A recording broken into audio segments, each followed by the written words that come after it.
Imagine standing at the foot of a mountain. The peak seems impossibly high, shrouded in mist. But here's the twist. That mountain isn't some far-off challenge. It's you, the actual summit you need to conquer. It's right here in your mind. Welcome to the real battle, you versus you, overcoming your biggest obstacles. I'm your host, and today, we're embarking on a journey of self-discovery and growth, guided by the timeless wisdom of Stoic philosophy. Every day, we face battles, but the toughest opponent you'll ever encounter isn't out there. It's the person staring back at you in the mirror. As the great Stoic philosopher Epictetus once said, the chief task in life is simply this: to identify and separate matters so that I can say clearly to myself which are externals not under my control, and which have to do with the choices I actually control. But why listen to some ancient Greeks and Romans? Well, their wisdom has stood the test of time, guiding emperors and enslaved people alike. And today, it's more relevant than ever. The Stoics offer a roadmap to inner peace and true success in a world of constant distractions and instant gratification. Let's start with a modern example. Think about the last time you scrolled through social media, feeling envy at someone else's achievements. That's not your real battle. Your real battle is with the voice that says you're not good enough.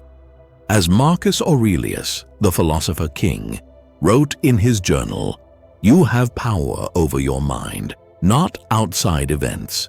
Realize this, and you will find strength." Over the next hour, we will tackle the most significant obstacles between you and your best self. We'll dive deep into 1. Taming your ego. 2. Conquering procrastination. 3. Building unshakable discipline. 4. Overcoming distractions. 5. Breaking bad habits. 6. Silencing self-doubt. 7. Facing your fears. 8. Fueling your body and mind. 9. Letting go of toxic influences. 10. And pushing beyond your comfort zone. But here's the kicker. This isn't just another self-help video. We're not here to offer quick fixes or empty promises. This is about real, lasting change. As Musonius Rufus, the Roman Socrates, said, "We should not be learning in order to make speeches, but in order to conduct ourselves properly." Now you might be thinking, great, another video telling me just to try harder. But that's not what this is about. The Stoics weren't about gritting your teeth and powering through. They were about understanding yourself, aligning your actions with your values, and finding true fulfillment. Take Zeno of Citium, the founder of Stoicism. After losing everything in a shipwreck, he didn't just give up. He saw it as an opportunity to start fresh and pursue wisdom. That's the kind of resilience and perspective we're aiming for. By the end of this video, you'll have practical tools to overcome your internal obstacles. You'll understand how to harness the power of your mind, just as Cleanthes, who worked as a water carrier by night to study philosophy by day, harnessed his determination to become one of the great Stoic teachers. But remember, knowledge without action is just philosophy. Real change comes from applying these principles in your daily life. Seneca wisely said, "Luck is what happens when preparation meets opportunity." So, are you ready to prepare? Are you ready to take on your most formidable opponent, yourself? The journey of 1,000 miles begins with a single step. Your journey to becoming the best version of yourself starts right now. Let's begin. Welcome to our first internal battle, taming the ego. The ego, that voice inside telling you you're the best or perhaps the worst. It's a powerful force, but often a misleading one. Let's start with a Stoic quote. "You're not your reputation. You're not what other people think of you. You're not even what you think of yourself." Powerful words, but what do they mean in practice?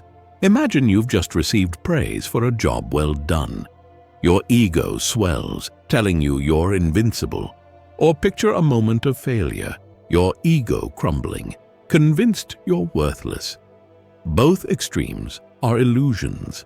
The Stoics understood that our egos often lead us astray. Epictetus wisely said, "It's impossible to learn that which one thinks one already knows." An inflated ego closes our eyes to our flaws and stunts our growth. On the flip side, a bruised ego can paralyze us with self-doubt. So, how do we tame this beast? Let's break it down. 1. Practice humility.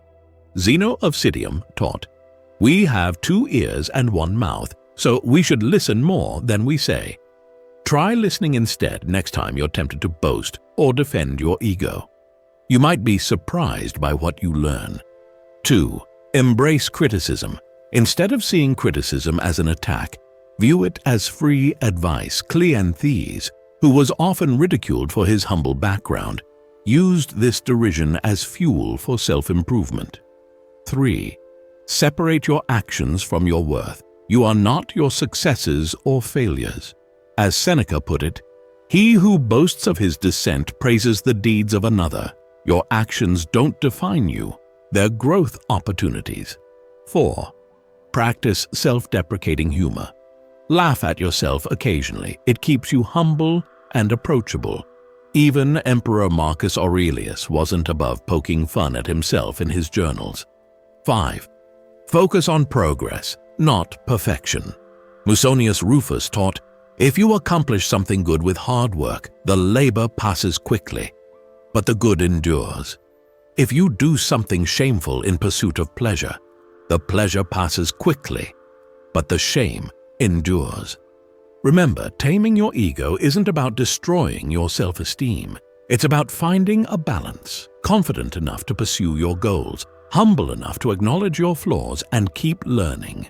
Social media often feeds our egos with likes and follows in our modern world. Try this exercise. Next time you're about to post something, ask yourself, am I doing this to share genuinely or to feed my ego? This simple pause can be eye-opening. Hierocles, a lesser-known Stoic, proposed an exercise of expanding circles of concern. Start with yourself, then your family, friends, community, and eventually all humanity. This perspective shift can help shrink an overinflated ego. As we wrap up this chapter, remember, your ego is a tool, not your master. Use it to motivate yourself, but don't let it define you. In the words of Seneca, it is not the man who has too little, but the man who craves more. That is poor. In our next chapter, we'll tackle another formidable foe, procrastination. But I challenge you to catch your ego in action this week. Notice when it flares up and practice one of the discussed techniques. Share your experiences in the comments below. Remember, the battle against your ego is ongoing. Still, with each small victory, you're one step closer to becoming the master of your mind.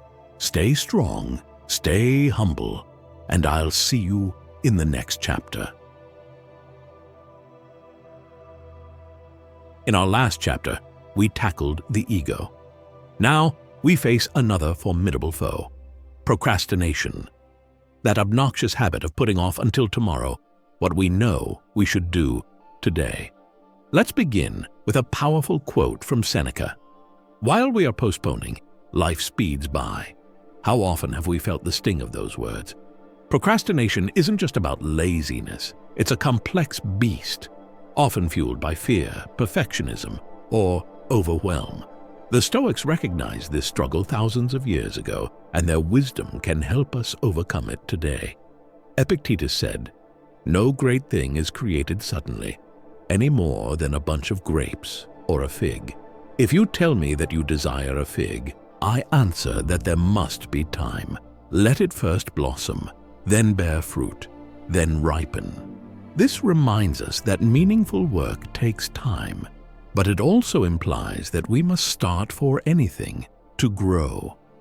So, How do we stop procrastinating and start doing it? Let's break it down. 1. Break tasks into smaller steps.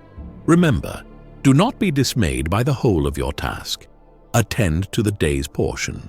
When a task seems overwhelming, divide it into manageable sections. 2. Start with the hardest task. Epictetus taught, we should discipline ourselves in small things and from there progress to things of greater value. Try tackling your most challenging task first thing in the morning when your willpower is strongest. 3. Use the 5-minute rule. Commit to working on a task for just 5 minutes. Often, getting started is the hardest part, but once you begin, you'll likely continue. 4. Practice visualizing the process, not just the outcome. Instead of just imagining the completed project, visualize yourself working on it. The mental rehearsal can make starting feel more manageable. 5. Embrace imperfection. Zeno of Citium said, well-being is realized by small steps, but is truly no small thing. Remember, done is better than perfect. Now, let's address a modern challenge: digital distraction. Our phones and computers, while useful tools, can be procrastination enablers. Try this Stoic-inspired technique. Before you check your phone or open a new browser tab, pause and ask, is this essential right now? This moment of reflection can break the automatic habit of digital distraction. Hierocles suggested an exercise of examining our day in reverse each evening. Try this. At the end of each day, reflect on what you accomplished and what you put off. Don't judge, observe. This practice can increase your awareness of procrastination patterns. Remember, overcoming procrastination isn't about becoming a productivity machine. It's about aligning your actions with your values and goals. Seneca wisely said, life is long if you know how to use it. Here's a challenge for the week ahead. 1. Choose one task you've been putting off. 2. Break it into small steps and commit to working on it for 5 minutes daily. 3. Share your experiences in the comments below. In our next chapter, we'll explore how to build unshakable discipline. But for now, remember the words of Marcus Aurelius. You have power over your mind, not outside events. Realize this, and you will find strength. Stay strong, stay focused. Remember, every small victory over procrastination is a step towards mastering your mind. We've tackled the ego and confronted procrastination. Now we face perhaps our most crucial challenge yet: building unshakable discipline. Let's begin with a powerful quote from Epictetus. No man is free who is not master of himself. This encapsulates the essence of discipline, the ability to control our actions, thoughts, and emotions. Discipline isn't about punishment or restriction, it's about freedom. The freedom to choose our actions deliberately rather than being persuaded by fleeting desires or fears. The Stoics understood that true power comes from within, from our ability to govern ourselves. Marcus Aurelius wrote in his Meditations, "You have power over your mind, not outside events. Realize this, and you will find strength." This is the cornerstone of Stoic discipline. But how do we build this strength? Let's break it down. 1. Start with small habits. Musonius Rufus taught, habit is a powerful influence. Begin with tiny, manageable habits. It could be making your bed every morning or meditating for 5 minutes daily. 2. Practice mindfulness. Seneca advised we should every night call ourselves to an account. Take time each day to reflect on your actions. Were they in line with your values and goals? 3. Embrace discomfort. Epictetus said, if you want to improve, be content to be thought foolish and stupid. Discipline often means doing what's uncomfortable. Embrace the challenge. 4. Focus on what you can control. The Stoics emphasized focusing on what's within our power. Concentrate your energy on your actions and reactions, not on outcomes. 5. Develop a morning routine. Many Stoics, including Marcus Aurelius, started their day with reflection and planning. A consistent morning routine can set the tone for a disciplined day. Now, let's address a modern challenge: the constant barrage of notifications and distractions. Try this Stoic-inspired technique. Turn off all notifications for 1 hour daily. Use this time for focused work or reflection. This practice in self-control can strengthen your overall discipline. Heracles suggested visualizing expanding circles of concern, starting with ourselves and expanding outward. Apply this to discipline. Start with self-control in small personal matters. Then extend this discipline to your interactions with others, work, and community. Remember, building discipline isn't about being perfect. It's about consistent effort and gradual improvement. As Epictetus said, "He is a wise man who does not grieve for the things which he has not, but rejoices for those which he has." Here's a challenge for the week ahead. Choose one area of your life where you want to build more discipline. It could be waking up earlier, sticking to a workout routine, or limiting social media use. Commit to it for 7 days, no matter how small the action. Share your experiences and insights in the comments below. In our next chapter, we'll explore overcoming distractions and maintaining focus. But for now, remember the words of Seneca: "The mind that is anxious about future events is miserable. Stay present, stay disciplined, and trust in the process." As we close this chapter, reflect on this. Every moment of discipline is a vote for the person you want to become. Each small act of self-control is a building block in the foundation of your unshakable discipline. Remember, the path to mastery is paved with small, consistent actions. So far, we've built a foundation of self-awareness, tackled procrastination, and cultivated discipline. Now, we face a ubiquitous modern challenge: overcoming distractions. Let's begin with a profound observation from Seneca. To be everywhere is to be nowhere. In our hyper-connected world, this rings truer than ever. Our attention is constantly pulled in multiple directions, fragmenting our focus and diluting our effectiveness. The Stoics, though they lived in a simpler time, understood the importance of focus. Marcus Aurelius advised, "Concentrate every minute on doing what's in front of you with precise and genuine seriousness." But how do we achieve this in a world of endless notifications, social media, and information overload? Let's break it down into actionable steps. 1. Create a distraction-free environment. Epictetus taught, "If you want to improve, be content to be thought foolish and stupid." This might mean turning off notifications, using website blockers, or even adopting a simpler phone. Don't be afraid to seem out of touch if it means reclaiming your attention. 2. Practice single tasking. Epictetus said, "We should discipline ourselves in small things and from there progress to things of greater value." Start by focusing on one task at a time, even for just 15 minutes. Gradually increase this period. 3. Implement the stop and think technique. Before switching tasks or checking your phone, pause and ask, "Is this necessary right now?" This moment of reflection can break the automatic habit of distraction. 4. Schedule distraction time. Seneca advised, "All vices creep upon us under the name of virtues." Instead of trying to eliminate distractions entirely, schedule specific times for them.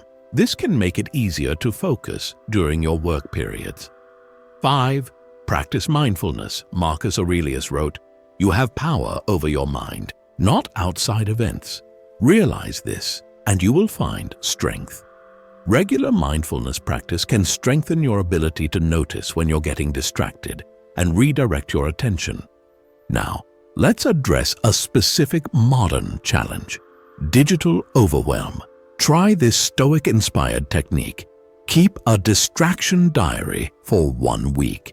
Note down every time you get distracted, what distracted you and what you were supposed to be doing. This self-awareness can be eye-opening and help you identify patterns. Hierocles suggested visualizing concentric circles of concern, with ourselves at the center. Apply this to your attention. What deserves to be in your inner circle of focus? What can be relegated to the outer circles? Remember, overcoming distractions isn't about achieving perfect focus all the time. It's about becoming more intentional with your attention. As Epictetus said, it's not what happens to you, but how you react to it that matters. Here's a challenge for the week ahead. 1. Choose 1 hour each day to be completely distraction-free. 2. Use this time for deep work, reflection, or connecting with loved ones. 3. Share your experiences in the comments below. In our next chapter, we'll explore how to break bad habits. But for now, remember the words of Marcus Aurelius. You always own the option of having no opinion. There is never any need to get worked up or to trouble your soul about things you can't control. These things are not asking to be judged by you. Leave them alone. As we close this chapter, reflect on this. Your attention is your most valuable resource. Where you place determines the shape of your life. By mastering your focus, you're not just becoming more productive, you're reclaiming your life. Stay focused, stay present, and remember, every moment of intentional focus is a step towards mastery of your mind and life. We've navigated the landscapes of self-awareness, procrastination, discipline, and focus. Now, we face a challenge that touches every aspect of our lives: breaking bad habits. Let's begin with powerful proverbs. Habits are first cobwebs, then cables. This vivid imagery reminds us that good or bad habits strengthen over time. The key is to recognize and address them early. The Stoics understood that our habitual actions shape our character. As Will Durant, though he is not a Stoic, his influence on Stoicism is undeniable, famously said, "We are what we repeatedly do." Excellence, then, is not an act, but a habit. So, how do we break the chains of bad habits and forge new, positive ones? Let's break it down. 1. Identify the trigger. Marcus Aurelius advised, if you are distressed by anything external, the pain is not due to the thing itself, but to your estimate of it. And this you have the power to revoke at any moment. Recognize what triggers your bad habits. 2. Replace, don't just remove. Aristotle wisely noted, nature abhors a vacuum. Don't just try to stop a bad habit, replace it with a positive one. 3. Practice self-compassion. Epictetus taught, if you want to improve, be content to be thought foolish and stupid.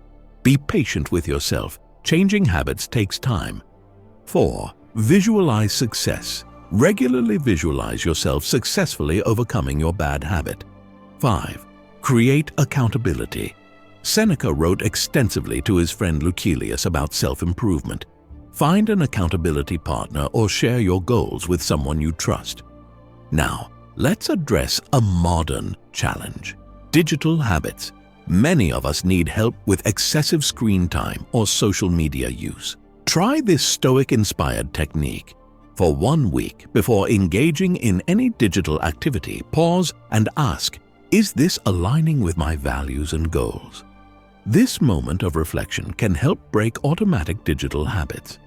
Hierocles suggested an exercise of examining our roles and responsibilities. Apply this to your habits. How do your current habits align with your roles as a friend, family member, professional, and citizen? This perspective can motivate change. Remember, breaking bad habits isn't about achieving perfection. It's about progress and continuous improvement. As Epictetus said, he is a wise man who does not grieve for the things which he has not, but rejoices for those which he has. Here's a challenge for the week ahead. Choose one bad habit you want to break.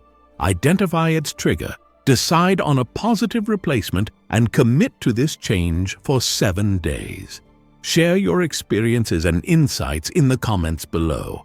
In our next chapter, we'll explore how to silence self-doubt. But for now, remember the words of Marcus Aurelius. Do every act of your life as though it were the very last act of your life. As we close this chapter, reflect on this. Every time you choose a new, positive action over a bad habit, you vote for the person you want to become.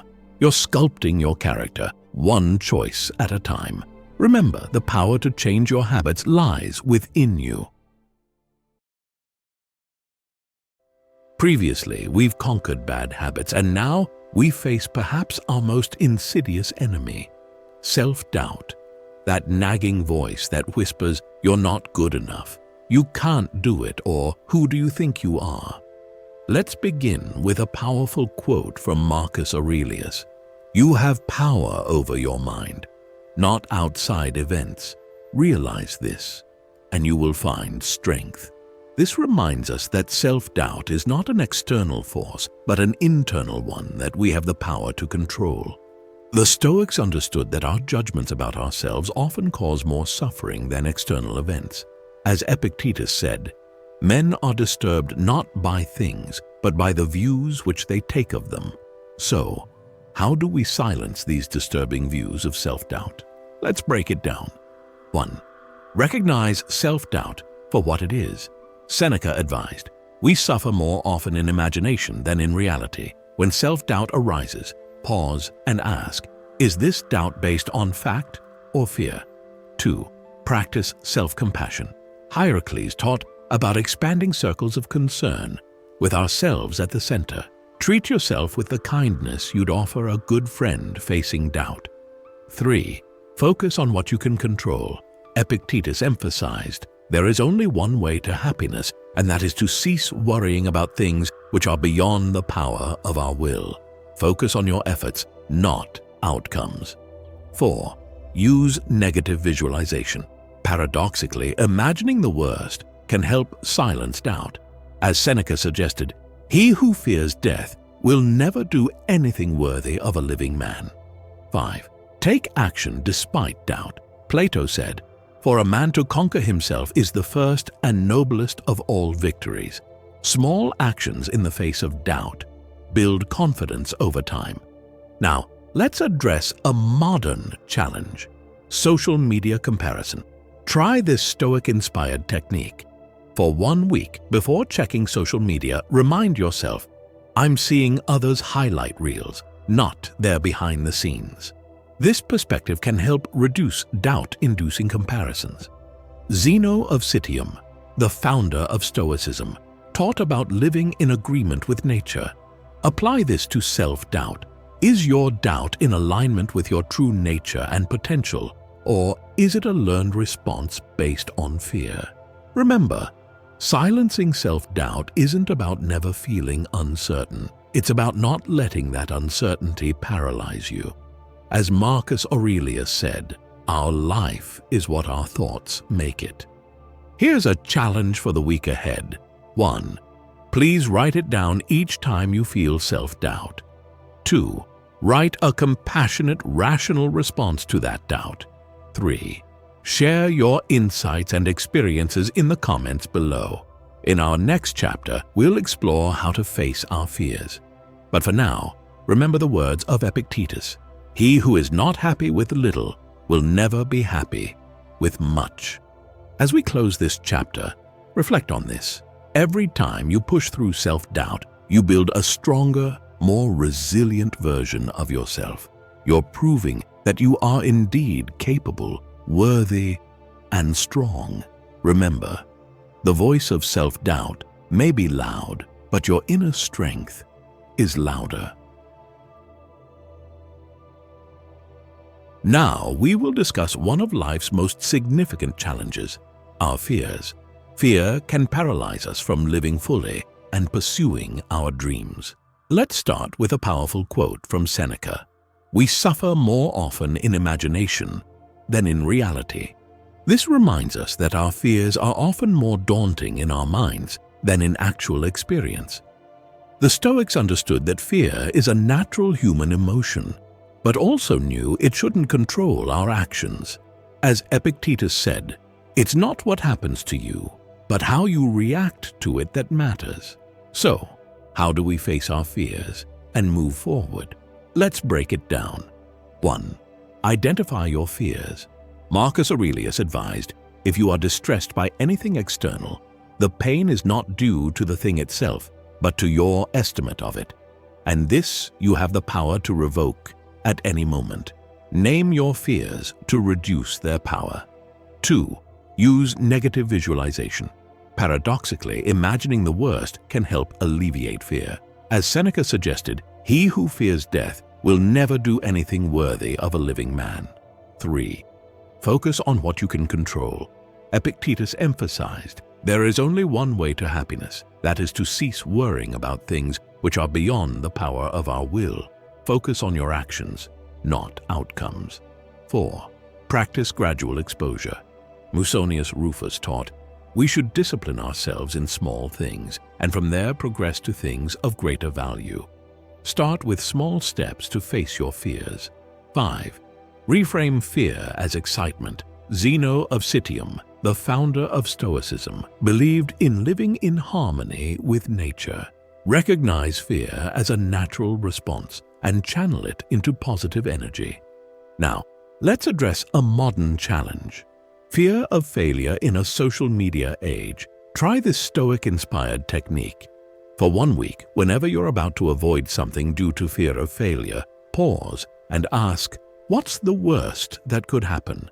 And could I handle it? This realistic assessment often reveals our fears as manageable. Hierocles suggested expanding circles of concern. Apply this to your fears. How do your fears impact not just you, but your family, community, and humanity? This broader perspective can motivate action despite fear. Remember, facing your fears isn't about becoming fearless. It's about acting with courage, despite fear. As Marcus Aurelius said, you have power over your mind, not outside events. Realize this, and you will find strength. Here's a challenge for the week ahead. 1. Choose one fear you want to face. 2. Break it down into small, manageable steps and commit to taking one step each day. 3. Share your experiences and insights in the comments below. Our next chapter will explore how our food impacts our mental state. But for now, remember the words of Seneca. It is not because things are difficult that we do not dare. It is because we do not dare that things are difficult. From now on, every time you face a fear, you're expanding your comfort zone and proving to yourself that you're capable of more than you imagined. You're not just overcoming fear, you're building courage. Remember, on the other side of fear lies growth and opportunity. We've faced our fears, and now we focus on an often overlooked aspect of our mental and physical well-being, the food we consume. Let's begin with an old saying. The human being is nourished by food in 2 ways. One is physical, the other is spiritual. This reminds us that what we eat affects our bodies, minds, and spirits. While the ancient Stoics couldn't access modern nutritional science, they understood the importance of moderation and mindful eating. Epictetus advised, no man is free who is not master of himself. This applies not just to our thoughts and actions, but also to our eating habits. So, how do we approach our diet with Stoic wisdom? Let's break it down. 1. Practice mindful eating. Remember, when you eat, eat slowly. Pay attention to your food, its taste, texture, and how it makes you feel. 2. Choose quality over quantity. Seneca said, it is not the man who has too little, but the man who craves more that is poor. Apply this to your food choices. 3. Understand food's purpose. Remember, food should be used for nourishment, not pleasure. While enjoyment is fine, remember food's primary objective is to fuel your body. 4. Practice occasional abstinence. The Stoics often practiced voluntary discomfort, including fasting. This can help you appreciate food more and strengthen your self-control. 5. Be grateful for your food, Epictetus advised. He is a wise man who does not grieve for the things which he has not, but rejoices for those which he has. Express gratitude for your meals. Now, let's address a modern challenge: the abundance of processed and junk food. Try this Stoic-inspired technique. For 1 week, before eating anything, ask yourself, is this nourishing my body or just satisfying a craving? This pause can help you make more mindful food choices. Hierocles suggested expanding circles of concern. Apply this to your diet. How do your food choices impact not just you, but your family, your community, and the environment? Remember, improving your diet isn't about achieving perfection. It's about making consistent, mindful choices. Here's a challenge for the week ahead. Choose one unhealthy eating habit you want to change. It could be snacking late at night, drinking too much soda, or eating too fast. Commit to changing this habit for 7 days. Share your experiences and insights in the comments below. In the next part, we will explore letting go of toxic relationships and memories. But for now, remember the words of Epictetus. It's not what happens to you, but how you react to it that matters. From now on, every time you choose a nourishing meal over an unhealthy option, you're not just feeding your body, you're nurturing your mind and spirit. You're practicing self-respect and self-care in a very tangible way. Stay mindful, stay nourished. Remember, you have the power to choose what you consume. Make choices that serve your highest good. We've already learned how to nourish our bodies with mindful eating. Now we turn to nourishing our souls by addressing toxic relationships and memories. Let's begin with a powerful quote from Epictetus. It's not what happens to you, but how you react to it that matters. This reminds us that while we can't control others or change the past, we have power over our responses and the meaning we assign to our experiences.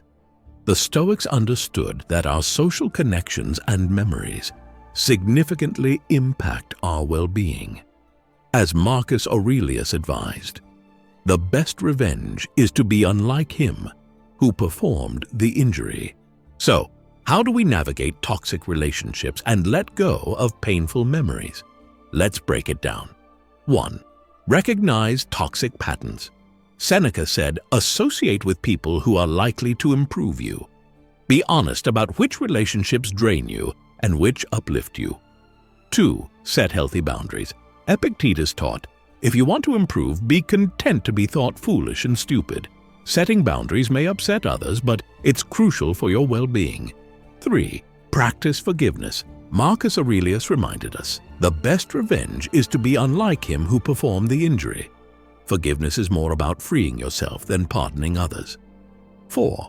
Reframe painful memories. Epictetus advised, men are disturbed not by things, but by the views which they take of them. Try to find lessons or growth in difficult experiences.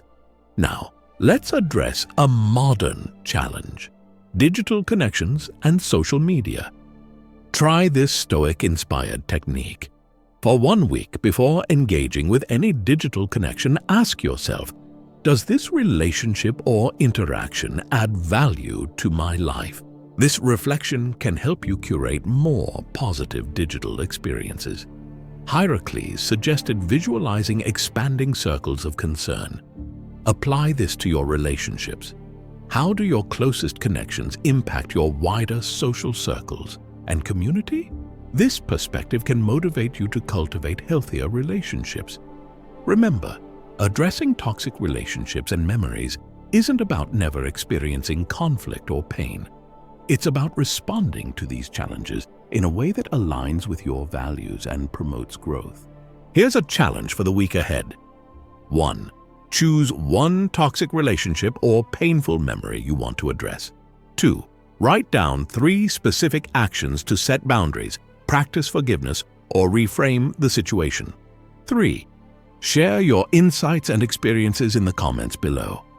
Remember the words of Marcus Aurelius. You have power over your mind, not outside events. Realize this, and you will find strength. From now on, I hope you're reclaiming your power whenever you set a healthy boundary or reframe a painful memory.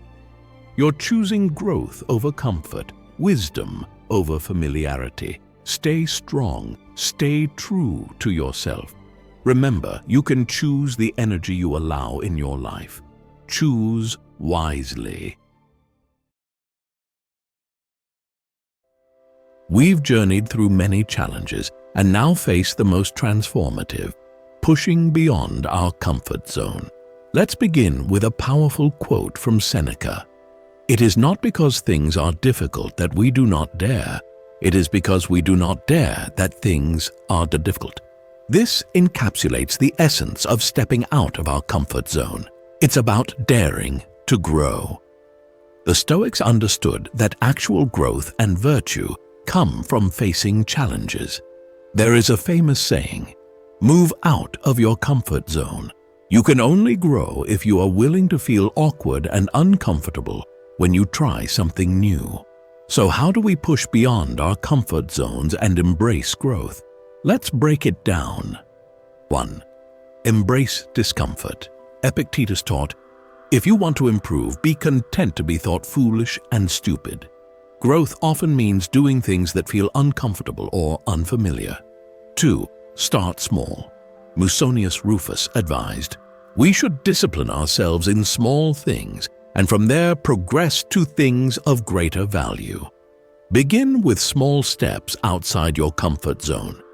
3. Reframe challenges as opportunities. Marcus Aurelius suggested, the impediment to action advances action. What stands in the way becomes the way. See obstacles as chances for growth. 4. Practice voluntary discomfort. The Stoics often deliberately place themselves in challenging situations. Try small acts of voluntary discomfort to build resilience. 5. Focus on the process, not the outcome.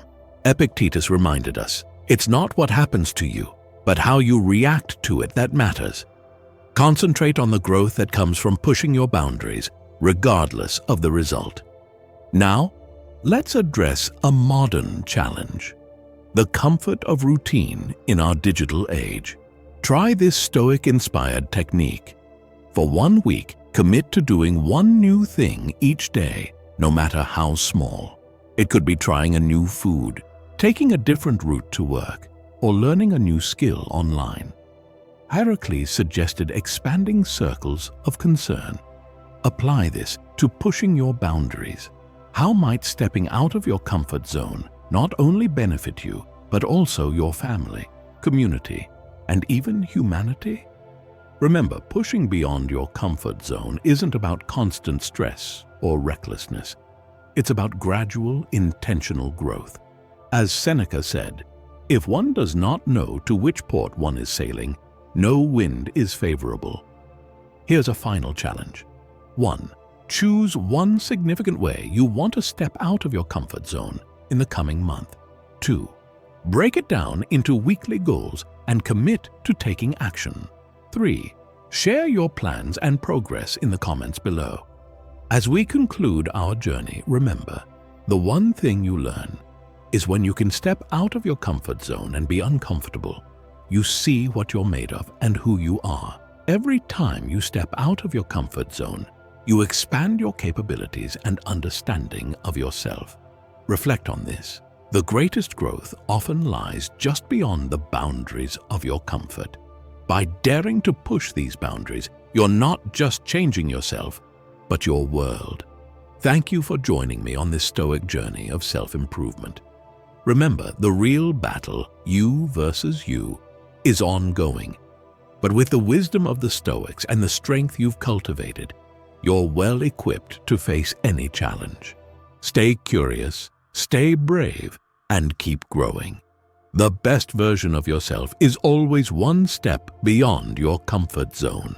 Embrace the journey.